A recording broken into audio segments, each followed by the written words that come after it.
함께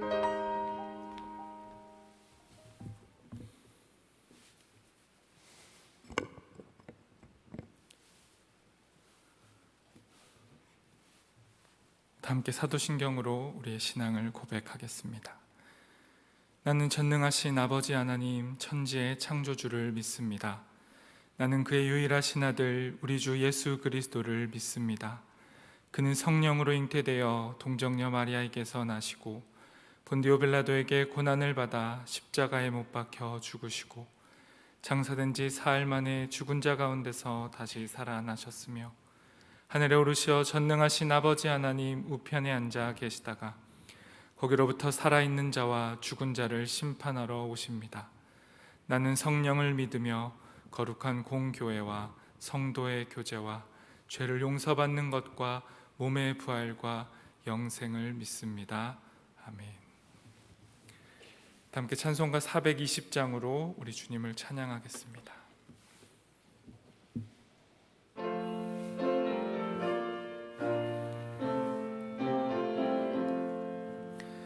너 성결케 위해 늘 기도하며 너 주 안에 있어 늘 성경 보고 온 형제들 함께 늘 사귀면서 일하기 전마다 너 기도하라. 너 성결케 위해 내 머리 숙여 저 은밀히 계신 내 주께 빌라. 주 사귀어 살면 주 닮으리니 널 보는 이마다 주 생각하리.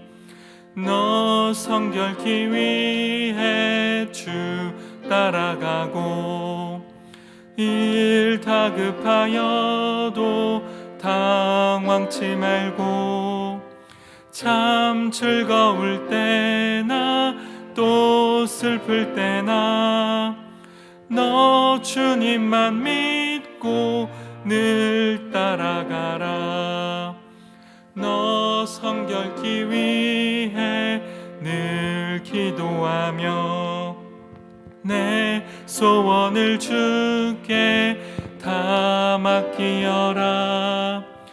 너 성령을 받아 주 섬겨 살면 저 천국에 가서 더 잘 섬기리. 오늘 우리에게 주시는 하나님의 말씀은 사사기 19장 1절에서 10절까지의 말씀입니다. 구약성경 사사기 19장 1절에서 10절까지의 말씀입니다.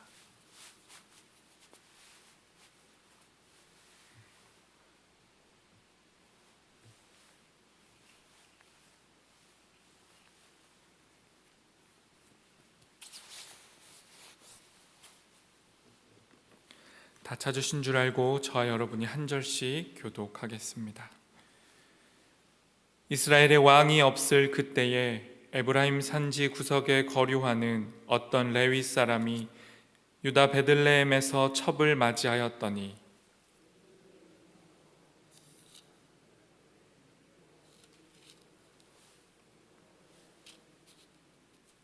그의 남편이 그 여자에게 다정하게 말하고 그를 데려오고자 하여 하인 한 사람과 나귀 2마리를 데리고 그에게로 가매 여자가 그를 인도하여 아버지의 집에 들어가니 그 여자의 아버지가 그를 보고 기뻐하니라.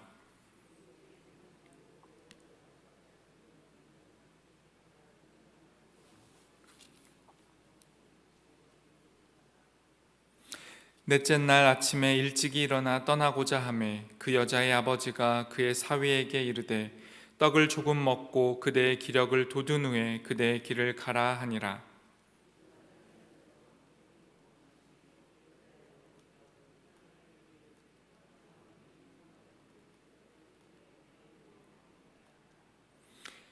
그 사람이 일어나서 가고자 하되 그의 장인의 간청으로 거기서 다시 유숙하더니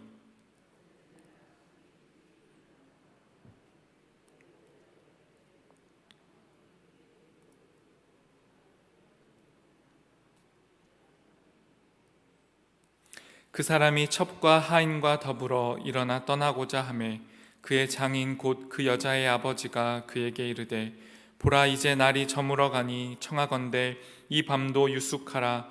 보라 해가 기울었느니라. 그대는 여기서 유숙하여 그대의 마음을 즐겁게 하고 내일 일찍이 그대의 길을 가서 그대의 집으로 돌아가라 하니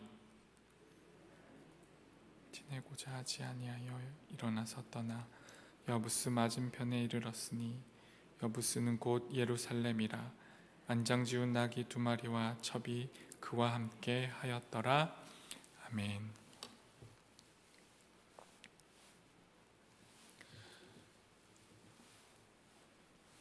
오늘의 본문은 사사기, 아니 성경 전체의 이야기 중에서 가장 잔혹하고 끔찍한 이야기의 배경에 관한 말씀입니다. 또한 군사정치 지도자들이었던 사사들의 타락에 이어서 종교 지도자였던 레위인들과 제사장들의 타락에 관한 말씀이기도 합니다. 더 나아가서 지도자들뿐만 아니라 이스라엘을 구성하고 있던 개개인들의 인간성이 완전히 무너져버리고 이스라엘 전체의 타락을 보여주는 어두운 이야기의 서막에 관한 말씀입니다. 작게 보자면 오늘의 이야기는 한 집안의 부부싸움 이야기입니다. 하지만 이 작은 싸움이 결국 이스라엘 전체의 싸움, 이스라엘의 내전으로 번져가게 됩니다. 이스라엘은 사사들이 무너지면 외부와의 전쟁을 했고 이처럼 레위인과 제사장들이 무너지니 이스라엘의 내전이 시작되었던 것입니다. 다시 말해서 오늘의 말씀은 레위인 가정의 부부싸움에서 시작된 불씨가 이스라엘 전체의 싸움, 동족 전쟁의 시작으로 이어지는 그 비극의 서막에 관한 말씀입니다. 1절 말씀을 제가 읽습니다.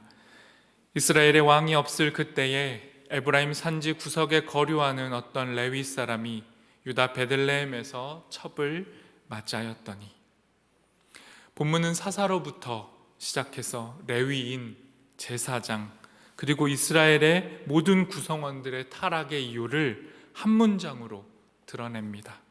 그 타락의 이유는 이스라엘의 왕이 없을 그때에 라는 말입니다.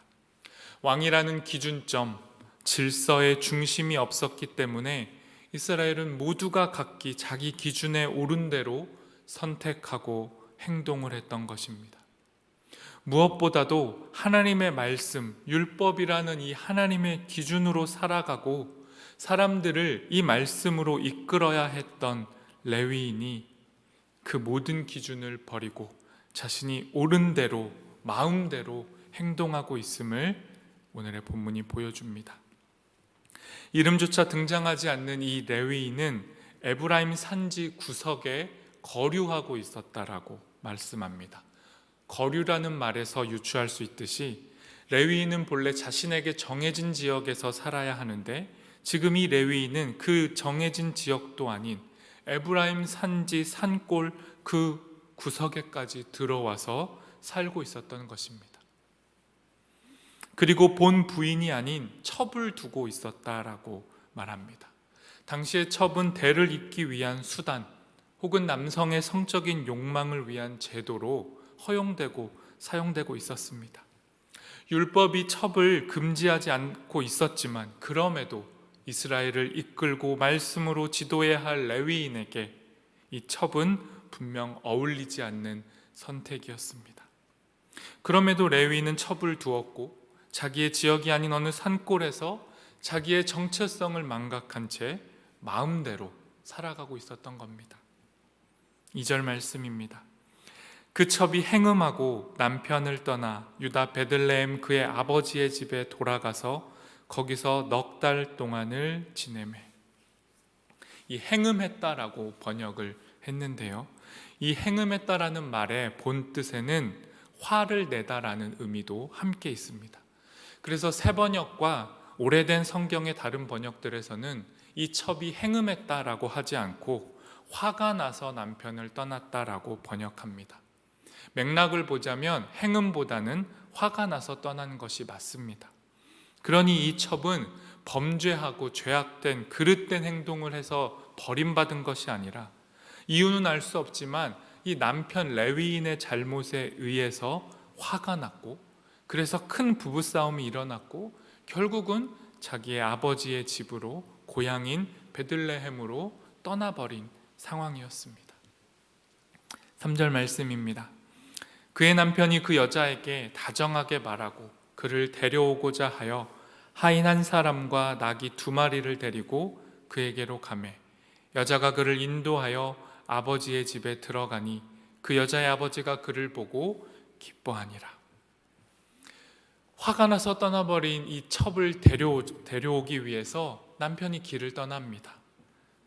이 여자를 데려오기 위해서 자신의 종과 이 여인을 태우고 돌아올 나귀 2마리를 가지고 길을 떠난 것이죠. 그리고 나서 어렵게 장인의 집에 도착하자 그 아내였던 첩도 마음이 풀렸는지 그를 자신의 집으로 받아들입니다. 그리고 그 장인이 너무도 기뻐하면서 이 사위를 맞이하고 있는 것입니다. 4절 말씀입니다. 그의 장인 곧 그 여자의 아버지가 그를 머물게 하매 그가 3일 동안 그와 함께 머물며 먹고 마시며 거기서 유숙하다가. 이 4절 말씀을 세 번역으로 제가 한 번 더 읽겠습니다. 그의 장인 곧 그 젊은 여자의 아버지가 그를 붙들므로 그는 사흘 동안 함께 지내며 먹고 마시면서 거기에 머물러 있었다. 세 번역은 이 첩이 젊은 여자라고 표현합니다. 다시 말해서 이 레위인의 첩은 아주 어린 여자였던 겁니다. 어린 여자가 먼 집을 떠나서 이 남편의 첩이 되어 있었던 것이죠. 그리고 싸우고 나서 집으로 돌아왔으니 이 장인의 마음이 어떠했겠습니까? 그러니 장인은 지금 자신의 집에 찾아온 사위의 마음을 어떻게 해서든지 풀어주고 극진히 대접해서 이 부부싸움을 화해시킨 후에 자신의 이 젊은 딸을 그 집으로 돌려보내려고 했던 겁니다. 그래서 3일 동안 충분한 잔치, 먹고 마시면서 지낼 수 있는 잔치를 벌였던 것입니다. 5절 말씀 제가 읽겠습니다. 넷째 날 아침에 일찍이 일어나 떠나고자 하매 그 여자의 아버지가 그의 사위에게 이르되 떡을 조금 먹고 그대의 기력을 돋운 후에 그대의 길을 가라 하니. 충분히 대접받았다고 생각한 이 레위인이 이제 떠나려고 합니다. 그런데 이 장인이 충분하지 않다라고 판단을 했던 것 같습니다. 3일, 기본적으로 이 당시에 환대는 3일이었지만 이 장인은 자신의 딸의 미래를 위해서라도 이 사위를 더욱 흡족히 만족시키려고 했던 것 같습니다. 그래서 일찍 떠나려는 사위를 붙잡고 조금 더 먹고 조금 더 쉬었다가 충분히 기력이 회복되면 뜨거운 해가 조금 진 후에 오후에 떠나라고 말합니다. 6절 말씀 제가 읽습니다. 두 사람이 앉아서 함께 먹고 마시매 그 여자의 아버지가 그 사람에게 이르되 청하노니 이 밤을 여기서 유숙하여 그대의 마음을 즐겁게 하라 하니. 조금 먹고 마시다가 해가 진 오후에는 떠나려고 했는데 먹고 마시다 보니 시간이 지나버린 겁니다. 그랬더니 장인이 또다시 사위를 설득합니다. 이왕 이렇게 된 거 이 밤은 여기서 자고 하루 더 자고 다음날 일찍 가면 어떻겠냐라고 간청을 합니다. 7절 말씀입니다. 그 사람이 일어나서 가고자 하되 그 장인의 간청으로 거기서 다시 유숙하더니. 원래는 일어나서 가려고 했는데 장인이 하도 간청을 하니 이 레위인이 이미 자기가 먹고 마시느라 취해 있기도 해서 하룻밤을 더 묵게 됩니다. 결국은 3일만 있어야 할 시간이 5일, 다섯째 날까지 이어진 것이죠. 8절 말씀 제가 읽습니다. 다섯째 날 아침에 일찍이 일어나 떠나고자 하매 그 여자의 아버지가 이르되 청하노니 그대의 기력을 돋우고 해가 기울도록 머물라 하므로 두 사람이 함께 먹고. 다섯째 날 아침에 일찍 일어나서 가려고 했는데 이번에도 그의 장인이 기력을 돋우고 뜨거운 태양은 피해서 떠나라고 합니다. 또 이번에도 이 사위는 거절하지 못하고 먹습니다. 하지만 마신다라는 표현은 없습니다. 그러니까 이 사위도 결심을 했던 거죠. 또 마시면 취해서 못 갈 테니까 먹고 힘내서 해가 지면 그때 가겠다라고 결심을 한 거죠. 9절 말씀은 세 번역으로 제가 읽겠습니다. 그 사람이 일어나 자기의 첩과 종을 데리고 떠나려고 하니 그의 장인인 그 젊은 여자의 아버지가 그에게 권하였다. 자, 오늘은 이미 날이 저물어 가니 하룻밤 더 묵고 가게. 이제 날이 저물었으니 여기서 머물면서 기분 좋게 쉬고 내일 아침 일찍 일어나서 길을 떠나 자네의 집으로 가게. 이 장인이 또 설득합니다. 이왕 이렇게 된 거 오늘도 여기서 쉬었다가 떠나라고 말합니다. 이 당시에 여행을 떠난다라는 것은 아침 일찍 가거나 해가 지고 뜨거운 해가 넘어간 오후에 떠나는 것이 상식이었습니다. 밤이 되면 이 당시 왕이 없었다라는 표현에서 알 수 있듯이 치안이 부족했기 때문에 어떠한 위험이 닥칠지 모르기 때문에 일찍 떠나는 것이 상식이었습니다. 그럼에도 이미 오후가 되어버렸고 그래서 장인은 쉬었다 가라고 말합니다.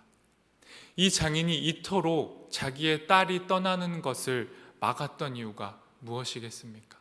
여러 가지로 생각해 볼 수 있습니다. 이 사위의 마음을 최대한 풀어주려고 했을 수도 있고, 이 뒤의 맥락을 이미 파악했다라면 자신의 젊은 딸이 어떤 죽음을 맞이할지 이 아버지가 직감적으로 알았을 수도 있습니다. 자신의 딸이 이 집을 떠나면 이 레위인의 첩은 성경의 이야기 속에서 가장 끔찍한 죽음을 맞이하게 됩니다. 이 아버지는 어쩌면 그것을 알았는지도 모릅니다. 그래서 자신의 딸이 떠나기를 이토록 끝까지 막아섰는지 모르겠습니다. 하지만 그럼에도 더 이상 지체할 수 없었던 레위인은 그의 첩과 하인을 데리고 위험을 무릅쓰고 날이 저물어가는 때에 이 집을 떠나 길을 나섭니다. 그리고 이 선택이 이후 이루어 등장하게 될 끔찍한 이야기의 서막이 되고 맙니다. 마지막 10절 말씀입니다. 그 사람이 다시 밤을 지내고자 하지 아니하여 일어나서 떠나 여부스 맞은편에 이르렀으니 여부스는 곧 예루살렘이라. 안장지운 낙이 2마리와 첩이 그와 함께 하였더라. 레위인은 길을 떠나고 늦은 시간에 길을 떠났기 때문에 자신의 집으로 돌아가지 못하고 여부스 근처에 도착하게 됩니다. 여부스는 이 당시에 여전히 이방 지역이었습니다. 그리고 이 이방 지역에서 멈춰서게 된 레위인은 다음 행선지를 찾게 됩니다. 그리고 뒤에 이어서 이 이야기는 끔찍한 비극으로 치닫게 됩니다. 오늘의 성경 말씀, 오늘의 본문은 레위인의 타락 그리고 이스라엘 전체의 타락의 시작을 보여줍니다. 왕이 없었기 때문에 모두가 자신의 소견대로 행동했습니다. 이 레위인도 자기 마음대로 행동했고 사실 그의 첩도 자기의 마음대로 행동했습니다. 싸움이 일어나서 자기 아버지의 집으로 마음대로 떠나버렸죠. 그리고 그 마음대로 행동한 결과가 이스라엘 전체의 비극이 되어버린 것입니다. 성경은 말씀합니다. 하나님이 왕이 되지 못한 상황, 모두가 자신의 소견대로 옳은 대로 행동하는 상황, 각자가 자신에게 주어진 정체성과 책임을 다하지 못할 때 사사가, 레위인들이, 이스라엘의 개개인의 구성원들이 자신의 주어진 자리에서 자기의 역할을 다하지 못할 때 이스라엘은 무너지고 끔찍한 내전으로 스스로 파멸의 길을 걷게 된다라는 것을 오늘의 말씀은 말씀하고 있습니다. 오늘의 말씀을 통해 우리의 삶을 돌아보기 원합니다. 우리는 과연 하나님께서 우리에게 맡기신 각자의 자리에서 각자의 사명을, 소명을 다하고 있는지, 하나님께서 부여하신 그리스도인, 신앙인의 본으로 이 땅을 비추어 내라고 물질서 속에서 살아가고 있는 이 땅을 향하여 하나님의 질서를 말하라고 우리에게 맡기신 그 사명을 감당하고 있는지, 아니면 우리도 여전히 우리 자신의 마음대로, 우리 자신이 기준이 되어 우리가 하고 싶은 대로 살아가고 있지는 않은지 말씀을 통해 돌아볼 수 있었으면 좋겠습니다. 함께 기도하겠습니다. 말씀을 기억하며 기도하겠습니다. 하나님, 우리 안에도 여전히 우리 자신이 기준되어서 하나님이 말씀하신 자리가 아닌 남들이 보지 않는 산골 구석에 들어가서 내가 하고 싶은 대로 내 마음대로 살고 있지는 않은지 돌아봅니다. 하나님, 우리에게 말씀하시고 우리의 삶에서 조정되어야 할 것들을 비춰주시고 다시 한번 주의 말씀대로 행하며 살아가는 우리가 될 수 있도록 인도하여 달라고 함께 기도하겠습니다.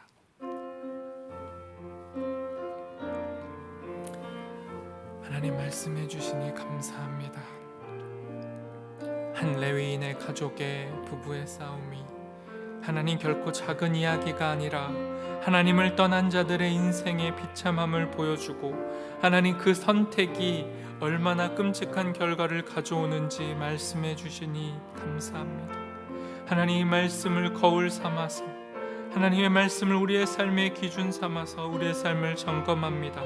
오늘 우리는 우리의 정체성을 어떻게 지키고 있는지, 그리스도를 주인으로 삼고 살아가야 할 그리스도인으로서 우리는 어떠한 삶을 살고 있는지, 우리의 삶의 기준은 무엇인지 주님 돌아보게 하시고, 우리 삶에 무너지고 혼탁하고 불안하고 염려에 휩싸여 있는 삶의 자리가 정돈되게 하시고, 우리의 옳은 대로 행하지 않고 언제나 하나님 앞에 겸손히 묻고 나아가는 우리가 될 수 있도록 오늘 우리의 되어주시고 주인이 되어주시고 기준이 되어 주시옵소서. 하나님, 감사합니다. 여전히 우리의 삶의 주인 노릇하고 우리의 삶의 왕 노릇하며 마음대로 살아가는 우리에게 변함없이 오셔서 우리의 삶의 자리를 점검케 하시고 다시 말씀으로 주께서 우리의 왕이 되어주시니 감사합니다. 주님, 우리의 삶의 자리에서 우리에게 맡겨진 사명, 우리의 정체성을 다시 한번 확인하고 주님의 자녀답게, 그리스도인답게 살아가는 우리 모두가 될 수 있도록 인도하여 주시옵소서. 예수님의 이름으로 기도합니다. 아멘. 하늘에 계신 우리 아버지, 아버지의 이름을 거룩하게 하시며 아버지의 나라가 오게 하시며 아버지의 뜻이 하늘에서 같이 땅에서도 이루어지게 하소서. 오늘 우리에게 일용할 양식을 주시고 우리가 우리에게 잘못한 사람을 용서하여 준 것 같이 우리 죄를 용서하여 주시고 우리를 시험에 빠지지 않게 하시고 악에서 구하소서. 나라와 권능과 영광이 영원히 아버지의 것입니다. 아멘.